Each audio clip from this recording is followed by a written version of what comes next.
चंद्रशेखर जी। धन्यवाद सभापति जी। राष्ट्रपति जी के अभिभाषण पे मुझे आपने मेरी बात रखने का मौका दिया। मैं जातिगत जनगणना से शुरुआत करूंगा, जिसकी देश को जरूरत है, क्योंकि जनगणना होगी तो आंकड़े आएंगे तो जो बजट दिया जा रहा है वो सही तरह से लोगों तक पहुंच पाएगा, उस बजट का लोगों को फायदा होगा।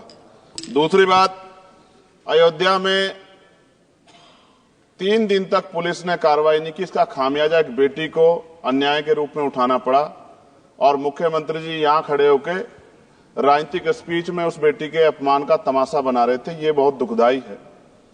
साथ साथ कुंभ में जिनकी जान गई उनको मैं श्रद्धांजलि देता हूं और मुख्यमंत्री जी को आपके माध्यम से कहता हूं कि वो सूची दे दे तो मुआवजा सब लोगों तक पहुंच जाए। बहुत अच्छी बात है। एक आईना सर मुझे दिखाना है देश भर की सरकारों को।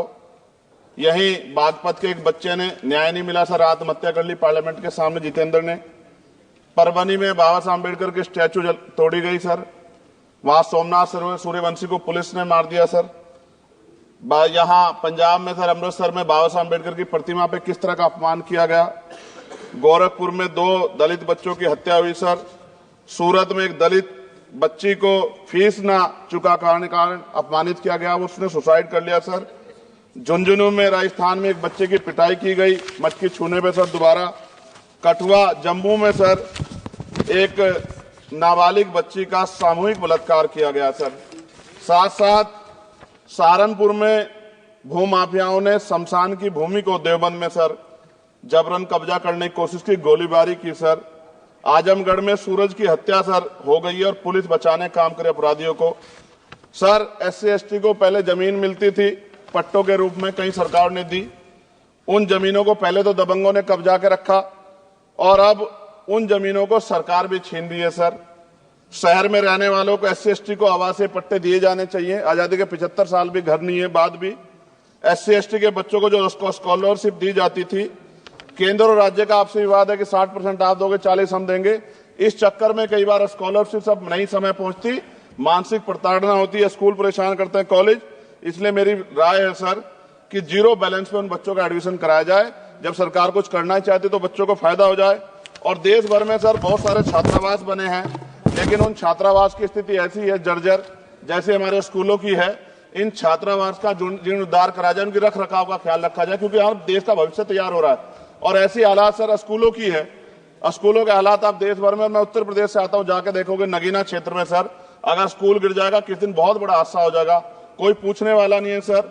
बात OBC समुदाय की जाए सर, OBC समुदाय को वक्त आ गया है कि विधानसभा और लोकसभा में आरक्षण जो है सर मिलना चाहिए, जो उनकी पर्याप्त संख्या यहाँ लोकसभा में और सभी स्टेटों की विधानसभा में आ पाए, जो सामाजिक समानता की दिशा में जरूरी कदम है। OBC को भी SC/ST की तरह सर प्रमोशन रिजर्वेशन मिले। OBC आरक्षण में जोड़ा गया सर असंवैधानिक है, क्रीमी लेयर उसको खत्म किया जाए। सरकारी स्वायत्त संस्थानों में भी सरकारी विभागों के समतुल्य पदों को चिन्हित किया जाए तथा उनकी समतुल्यता स्थापित की जाए, ताकि इन संस्थानों में कार्यरत OBC कर्मचारियों के बच्चों को भी आरक्षण का लाभ मिल जाए। सर पत्रकार सुरक्षित नहीं है। पत्रकार मुकेश चंद्राकर की सर भ्रष्टाचार के खिलाफ आवाज उठाने पर हत्या की गई सर। कौन पत्रकार ईमानदार से पत्रकारिता करेगा। किसानों को MSP की कोई लीगल गारंटी नहीं। एक बड़े किसान है दल्लेवाल जी, 69 दिन से सर जीवन और मौत के बीच आमरण अनशन पे है। क्या अब तक किसी दिन उनकी जान चल जाए, सरकार को संज्ञान लेना चाहिए। सर माइनॉरिटी की बात करूंगा, धार्मिक आस्था की बात है, हम तो सभी का सम्मान करते हैं क्योंकि हमने शपथ ली है, हम संविधान को मानने वाले लोग हैं। लेकिन सर बड़ौत में भगवान आदित्यनाथ निर्वाण लड्डू पर्व के दौरान दुर्घटना हुई, 8 लोगों की जान चली गई, श्रद्धालुओं की 75 घायल है, सरकार ने संज्ञान नहीं लिया। अयोध्या की तरह उनको मुआवजा दे देते तो उनके मन में भी जो माइनॉरिटी है पीड़ा जो है वो खत्म हो जाती।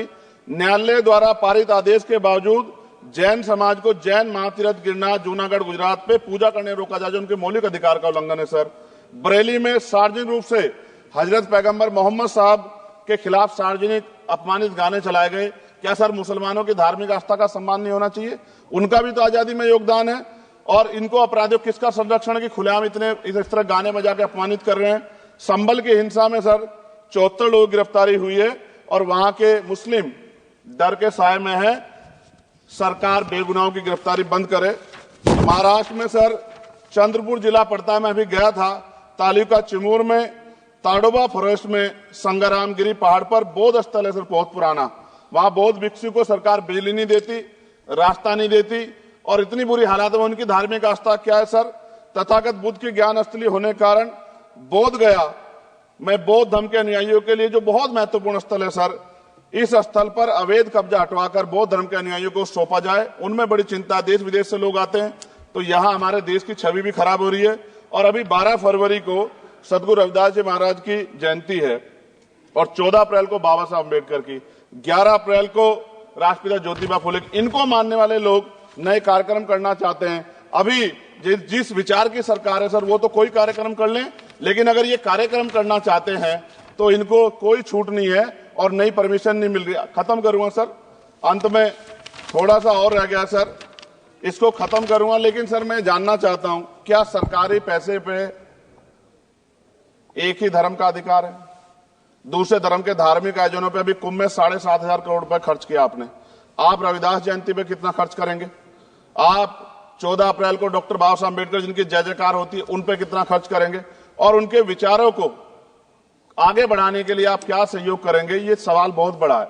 और अंत में सर मुझे आपसे, आपके माध्यम से सरकारों को कहना है सर, क्या इस देश से दलितों, मुसलमानों, पिछड़ों, आदिवासियों को निकाल देना चाहती है सरकार? जिस तरह से उनके अधिकारों को, स्कॉलरशिप को, उनकी पढ़ाई को, हेल्थ सिस्टम में कोई पैसा नहीं खर्च हो रहा है, क्या उनको निकाल के इस देश को ऐसा देश बनाना चाहते हैं जहां कुछ ही धर्म के लोग रहेंगे? सर मैं ये कहना चाहता हूं, देश सबका है और अगर सरकार ये तय करके बैठेगी कि वो दलितों, मुसलमानों को, पिछड़ों को, आदिवासियों को निकाल देगी, तो सर ये संभव नहीं। इतनी बड़ी आबादी है, हम अम्बेडकरवादी लोग उनके पक्ष में खड़े हैं क्योंकि हमने शपथ ली है कि हम हर व्यक्ति का संरक्षण करेंगे। और मैं आपके माध्यम से सरकार को चेतावनी के तौर पर कहना चाहता हूं, सरकार अपनी इस आदत में सुधार करे, वरना इसके परिणाम सड़कों में बहुत भारी होंगे।